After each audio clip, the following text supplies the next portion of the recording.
मसालों के बारे में बहुत सारी बातें हैं और लगातार एक सवाल है कि भाई मसाले कितने खाए जाएं, मसाले खाएं या ना खाएं। क्या मसाले खाने से डाइजेस्टिव प्रॉब्लम्स होती हैं? क्या मसाले खाने से अल्सर होता है या कुछ और कारण है? ज़्यादा गैस बनना, अल्सर होना, कब्ज़ होना, पेट में बहुत ज़्यादा गर्माहट होना, ब्लोटिंग, इंडाइजेशन, क्या इसके पीछे ज़्यादा मसाले खाना रेस्पॉन्सिबल है या कुछ और है? तो आज हम ये सारी चीज़ें बात करेंगे और आपको ये बताएंगे कि मसाले का यदि आप सही यूज़ करें, उसका सही डोज लें, तो आप अपने डाइजेस्टिव सिस्टम को रेगुलेट कर सकते हो। गैस बनने की जो मसला है, जिन लोगों को बहुत ज़्यादा गैस बनती है या जिन लोगों को बहुत ज़्यादा बर्निंग सेंसेशन होती है, जिन लोगों को अल्सर की समस्या है, आखिर वो मसाले कौन से खाएं, कौन से ना खाएं, और खाएं तो वो कैसे खाएं, इस पे भी हम बात करेंगे। देखो, सबसे पहले मैं आपको एक बात क्लियर कर देना चाहता हूँ कि कॉमनली जो रसोई में यूज़ होने वाले मसाले हैं वो 4 से 6 मसाले हैं।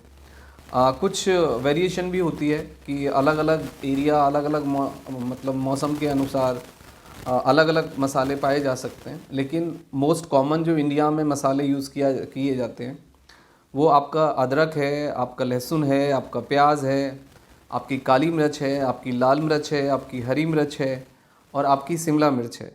तो और उसके बाद फिर आपकी दखनी मिर्च है।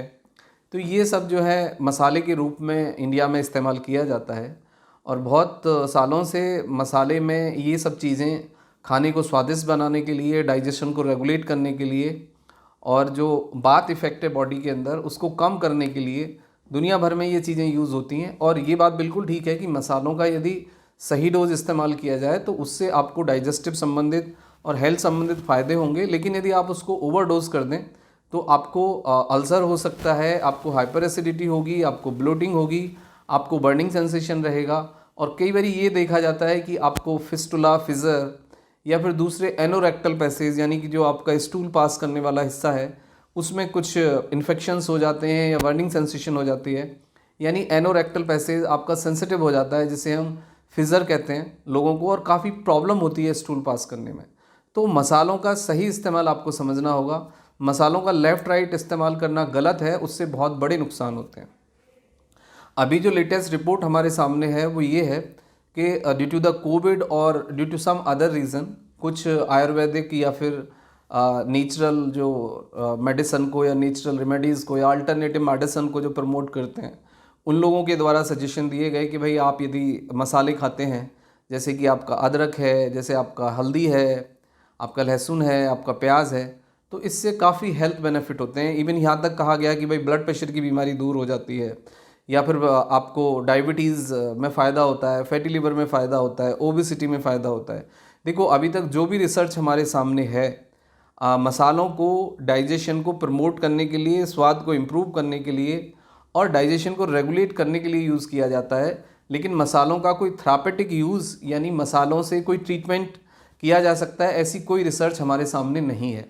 आप मसाले खाएं तो फिर उसकी राइट डोज लें, और यदि आप मसाले नहीं भी खाते हैं तो कोई बहुत बड़ी प्रॉब्लम नहीं है। ये कॉम्बिनेशन ऑफ मसालों का जो मसला है कि भाई आप 4 या 6 मसाले एक साथ अपनी जो भी खाना बनाते हैं या जो भी सब्ज़ी बनाते हैं या फिर आप बिरयानी बनाते हैं या पुलाव बनाते हैं, उसमें सब कुछ डाल लेते हैं, तो ये भी गलत है। यानी मसालों को भी एक साथ यदि सब कॉम्बिनेशन ऑफ फूड आप लेते हैं तो उसके डाइजेशन में भी प्रॉब्लम होती है, कॉम्प्लेक्स डेवलप होता है और फिर कुछ साइड इफ़ेक्ट भी देखे जाते हैं। अब दूसरी बात ये आती है कि इसका राइट डोज लेना चाहिए। राइट डोज बहुत मिनिमम डोज होता है, यानी एक पूरे दिन के अंदर 24 घंटे के अंदर एक लहसुन एक इंसान खा सकता है, और पूरे दिन के अंदर एक इंसान एक लहसुन के बराबर, एक लहसुन मतलब एक लहसुन का बीज, यानी लहसुन बहुत बड़ा होता है, उसमें कम से कम 20-25 बीज होते हैं, तो आप एक बीज खा सकते हैं, यानी एक लहसुन का 25वां भाग आप ले सकते हैं। ऐसे ही फिर आपका अदरक है, अदरक भी जितना एक लहसुन का बीज होता है उतना ही आप अदरक खा सकते हैं। हल्दी 1/8, एक चम्मच का 8वां हिस्सा आप हल्दी खा सकते हैं। और आपका जो दूसरी जैसे प्याज है वो 1/4 प्याज आप खा सकते हैं। और फिर दूसरे भी मसाले हैं तो उनका एक एक डोज होता है, उसका एक राइट डोज यानी मिनिमम डोज आपके न केवल स्वाद को रेगुलेट करता है बल्कि डाइजेस्टिव सिस्टम को रेगुलेट करने में मदद करता है।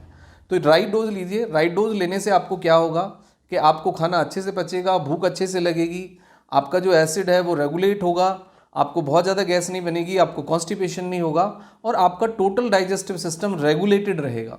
क्योंकि इन मसालों का यदि हम केमिकल प्रॉपर्टीज़ देखें, क्लिनिकल यूज़ देखें, इनका यदि हम केमिकल कंपोजिशन देखें तो ये मसाले या तो एंटीसेप्टिक हैं या एंटी बैक्टीरियल हैं या फिर डाइजेस्टिव इनकी प्रॉपर्टीज़ हैं। तो या तो ये डाइजेशन को प्रमोट करेंगे या फिर एंटीसेप्टिक एंटी बैक्टीरियल इफेक्ट देंगे या फिर आपको ये बर्निंग सेंसेशन पैदा करेंगे यदि आपने ज़्यादा डोज ले ली तो। अब दूसरी बात ये आती है कि यदि हम मसालों की ज़्यादा डोज लेते हैं तो क्या नुकसान होगा।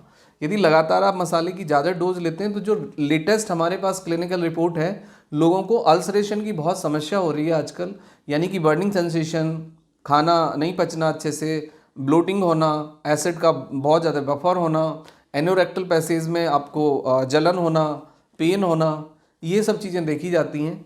तो आप मसालों को ओवरडोज मत करिए। अब दूसरी बात आती है कि जिन लोगों को पहले से कुछ प्रॉब्लम है, डाइजेस्टिव रिलेटेड प्रॉब्लम है, तो वो मसाले किस फॉर्म में खा सकते हैं। वो मसाले खा सकते हैं, लेकिन चटनी के रूप में वो मसाले खाएं तो ज़्यादा बेटर होगा। यानी कि आप अदरक, आप लहसुन, प्याज, टमाटर, शिमला मिर्च, हरी मिर्च की जगह और लाल मिर्च की जगह आप शिमला मिर्च यूज़ करिए। चटनी बनाइए, आप सिलबट्टा पे बना पाएँ तो बहुत अच्छी बात है, वरना मिक्सी में आप बना सकते हैं। और जितनी आपकी चटनी है उतना ही उसमें कर्ड ऐड करिए। या फिर आप ये कर सकते हैं कि आप सपोज आधा चम्मच या 1 चम्मच डेली चटनी खाते हैं तो एक उसके साथ फिर आप ना कर्ड भी खा लें। तो इससे क्या होगा, कर्ड में प्रोबायोटिक हैं और कर्ड काफ़ी कूलिंग इफेक्ट देती है। तो जो चटनी का नेचर है वो एसिडिक है, तो आपका पीएच बैलेंस हो जाएगा, न्यूट्रलाइज हो जाएगा। इससे आपको फ़ायदे होंगे, डाइजेस्टिव सिस्टम आपका रेगुलेट हो जाएगा, गैस आपको कम बनेगी, आपको कब्ज़ नहीं होगा, आपको अल्सरेशन का रिस्क खत्म हो जाएगा, आपको ब्लोटिंग नहीं होगी। और डाइजेस्टिव सिस्टम के लिए एंटायरली चटनी खाना एक हेल्दी प्रैक्टिस है। Thank you very much and take care yourself.